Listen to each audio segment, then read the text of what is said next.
What's going on there, guys, and welcome back to F1 Fresh. Lewis Hamilton is one of the greatest racers in the F1, and as such, his opinion is held in very high regard with his superiors. In this video, we're taking a look at Wolff reintroducing an older Mercedes for Hamilton. Before we get started, please be sure to like this video and subscribe to our channel so you don't miss out on any of our future videos going forward. Number 9. No improvement in current car. It off well. Bottas goes to the outside, down the inside goes Rosberg. Hamilton cuts across Vettel and they don't collide. While Formula 1 might not be the most followed sport in the world, it can sometimes be much more entertaining than many others. This was the case when Hamilton recently implied that the current W13 model car that he was driving on the track was not performing as he had expected it to, which is why it would be better to switch to an older model. As you can imagine, this sent shockwaves through the community and within his own team as well. He even said that there hadn't been any improvement in the performance of the car since the start of the season. If it sounds like Hamilton is getting a bit impatient, that's because he truly is. But what exactly led him to making such a statement? Well, that's exactly what we're going to find out. Number 8. Problems with the car. He's having a go on Sebastian Vettel, and that's another super move from Nico Rosberg into turn 1 for the third. Introducing a new car or making subtle changes into an existing model might seem like an easy task on paper, but it's anything else like that in real life. As is the case with every team in the F1 world, the Mercedes team is continuously improving their cars and making upgrades to it. Well, one such supposed upgrade has led to the car developing a rather violent bouncing problem. This was painfully obvious not only to the drivers of the car, but also to the viewers who were recently watching the match. This is because whenever the car bounces on the track, it sends small sparks all around its base, which are captured with immense ease with a high-speed camera situated all around the track. As you can imagine, this might be one of the worst nightmares that any team in the F1 can have, which is why they're thinking of rolling it back now. Number 7. The Barcelona model. It's going to be a difficult year, and we took a few very sensible decisions. We could see. Since there are so many other changes constantly being made to their cars, there's no telling which of those changes is causing the bouncing problems with their car. But luckily for them, they had another model of the car they recently showed off to the world at Barcelona. One of the most obvious advantages of that car is that it doesn't suffer from the same problems as the current model that's being driven, and it even has a consistent level of performance. But there is a reason why they haven't immediately switched to that car, and it has something to do with its speed. The team principal of Mercedes, Toto Wolff, had a lot of thoughts to share on that car, and he started by saying that the model is slower on paper. He said that they need to work on finding out how they can make the current model work predictably for the drivers. Consistency is key in the Formula 1 world, and he is right to be thinking along those lines. Number 6.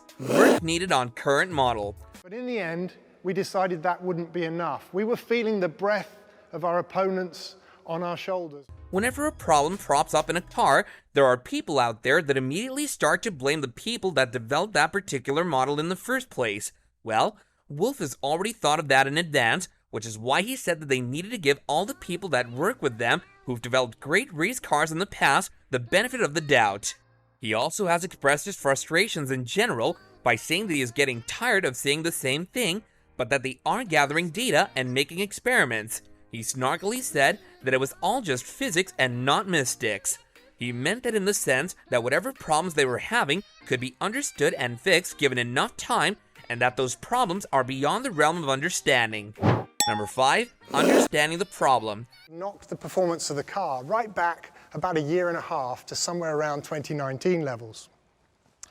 Speaking of understanding the problem, Toto Wolff has wisely said that they need to understand the current car before they make a decision on another concept. They said that they need to understand where this one had gone wrong, and more importantly, what was the goodness of the concept and the badness of it as well. These are the kinds of statements that show why he's the team principal, because he is right in thinking that if they don't figure out the root cause of the problem, they could somehow introduce the same problem in their future cars. Making sure that a mistake is not repeated in the future is a difficult task, but one that must be done diligently. Number 4. Problems with simulation. Would have stuck way out the side of this bodywork, but this year's one narrower still as a result of the invention. Sometimes in life, there are certain problems that aren't easily solvable. This is exactly what's happening with the Mercedes team, as they're having trouble figuring out the root cause of the car's problems. One of the main reasons why that is has to do with the fact that their simulations aren't replicating the problem that they're seeing in the real world. This is why Wolff has even come out and said that Mercedes is flying in the fog a little bit due to their lack of understanding.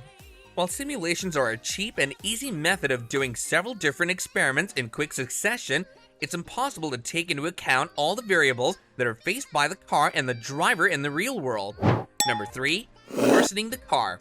Has the job made slightly easier for him, and under DRS down the main straight, he's onto the marbles. This is going to make... One of the most frustrating parts of the whole thing is that they seem to be following the rule of 2 steps forward and 1 step back. The team principal has been quoted as saying that in one race, they were able to put the car in a sweet spot, but that in the very next race, their experiments were completely off. He even went so far as to say that they worsened the car a bit. Wolff also said that some things were understood by them, while others were not. Number 2, not enough progress. All these events have led Hamilton to express his frustrations, and it's why the team is considering bringing back an older Mercedes for him. He has said that they aren't moving forward at the rate that they would have liked to. He did offer some calming words by saying that they were keeping their heads down, keeping focused, and that they would eventually get where they wanted to be. Those words provided a lot of reassurance to not only the fans who were worried about his future, but also the team he had been working with. Number 1, faith in the car.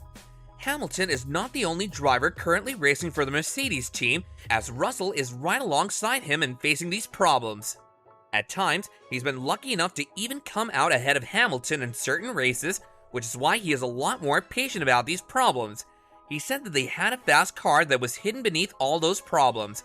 He said that they just had to unlock the potential that the car had. The bouncing problem is not a persistent problem that's always there during their races, but whenever it occurs, it causes the drivers to lose major chunks of their time. He referenced this problem by saying that they would recover chunks and chunks of lap time if they could just figure out the key of getting the car in the perfect spot. So these were some of the details about Wolff reintroducing an older Mercedes model for Hamilton.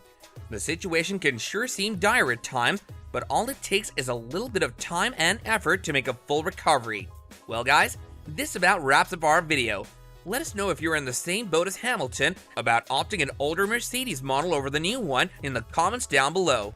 That said, if you enjoyed the video, then let us know by smashing that like button, and if you haven't done so already, then don't forget to subscribe to our channel and hit that bell so you don't miss out on more videos in the future. Until next time, take care and goodbye.